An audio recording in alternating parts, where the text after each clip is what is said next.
Esta mañana está con nosotros Marwan Soto Antaki, experto en estos temas internacionales. Marwan, ¿cómo estás? Muy buenos días. Querido Enrique, Ana, ¿Qué lectura le das a estas situaciones que se dan repetidamente en Estados Unidos? Que son varias cosas las que están hablando ahora. Por un lado, a ver, ¿cómo se logra que un presidente diga que tenemos que sacar algo grandioso después de una cosa de este estilo?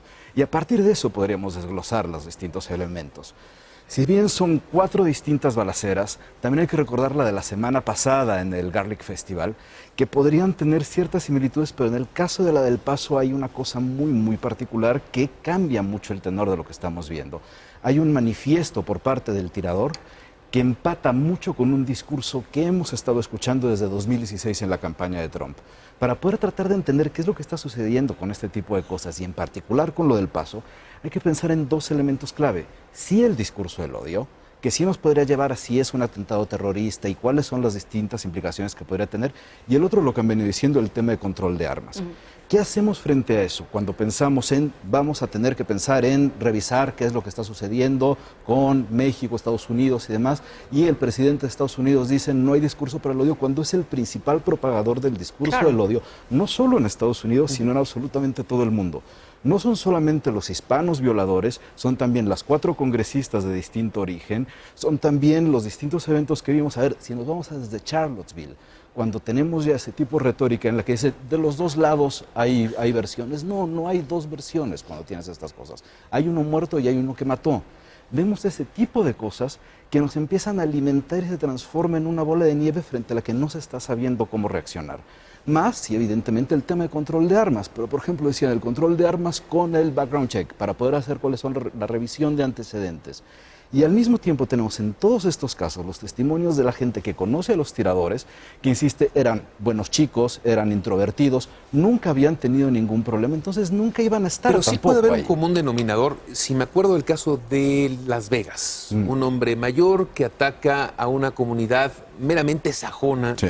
Ahí, ¿qué tiene que ver con lo que ocurre, por ejemplo, en El Paso, Texas? ¿Hay los que conectan? A ver, la relación en común de todos estos es la venta de armas.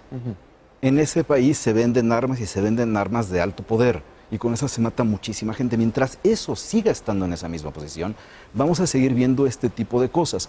Y no pinta tampoco ninguna intención para que se resuelva. Cuando piensas en, a ver, tienes en Estados Unidos la NRA, la Asociación Nacional del Rifle, que son patrocinio de más o menos $30 millones, entiendo, para la campaña de Trump.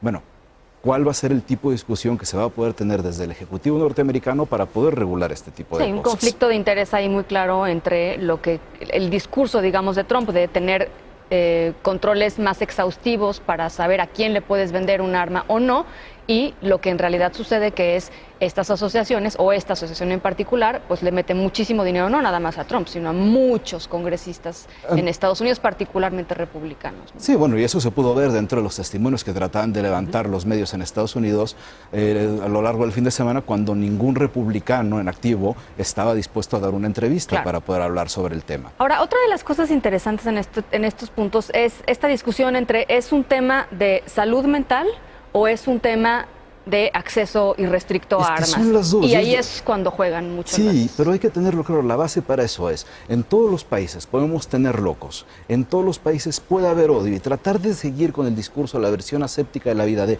ya no nos odiemos, querámonos mucho y demás, está muy bien, ¿no? Pero eso no necesariamente va a resolver absolutamente nada. Es una inversión a corto y a largo plazo para poder tratar de que las sociedades vayan corrigiendo ciertas cosas. Mientras, ¿cuál es el problema? Que mientras haya odio con este tipo de actitudes, mientras haya un desquiciado y además estos tengan acceso a armas, van a ocurrir estas cosas. ¿Qué es lo primero? Dejar de pensar que es un asunto solamente interno.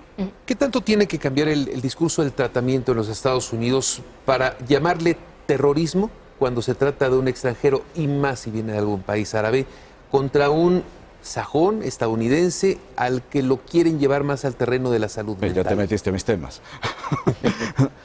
Sí, a ver, está claro que si se hubiera tratado de un musulmán o de un ciudadano de origen de algún país musulmán, esto se hubiera tratado desde un inicio como algo totalmente distinto.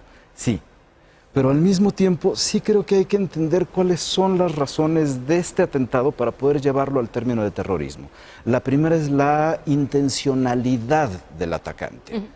no solamente las víctimas, y eso lo hemos dicho desde, si quieren, Niza, Charlie Hebdo, lo que quieran. ¿Qué pasa cuando tienes, por ejemplo, un escenario de este estilo, con un tiroteo, con tal cantidad de víctimas, y hay alguien que necesita atención y no se atreve a ir a un hospital porque teme por su estado migratorio? ¿Qué es lo que le pueda suceder? Y más en un estado como Texas. Entonces se imprime el miedo dentro de las comunidades. Eso nos puede llevar a un atentado terrorista. Y después también hay que tener algunas cosas muy claras. Este es un chico que viajó muchísimo para poder atentar contra una comunidad en un día muy particular, aparte. No solamente es el Walmart de Juárez, es también el regreso a clases, donde se sabía que el número de familias iba a ser muchísimo más grande, y dentro de las cosas que tiene en su manifiesto hay un discurso que es muy parecido al discurso de Trump.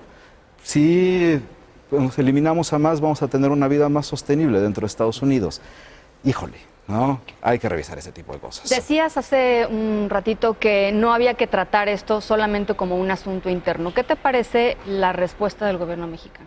A ver, tiene distintas partes. Cuando pensamos en la revisión de dónde salió el arma, sí me gusta que revisemos de dónde salió el arma. La parte que me preocupa es que solo lo dejemos ahí y que no tratemos de entender cuáles son los orígenes y las causas de esto. Insisto, los orígenes son: Estados Unidos tiene un presidente racista, abiertamente racista, que ataca a miembros de distintas comunidades, que legitima el discurso para las personas que pueden acceder a un arma para matar gente. Entonces eso ya no se transforma en un tema tan interno. La queja no solamente son las condolencias, ni es solamente buscar de dónde proviene el arma.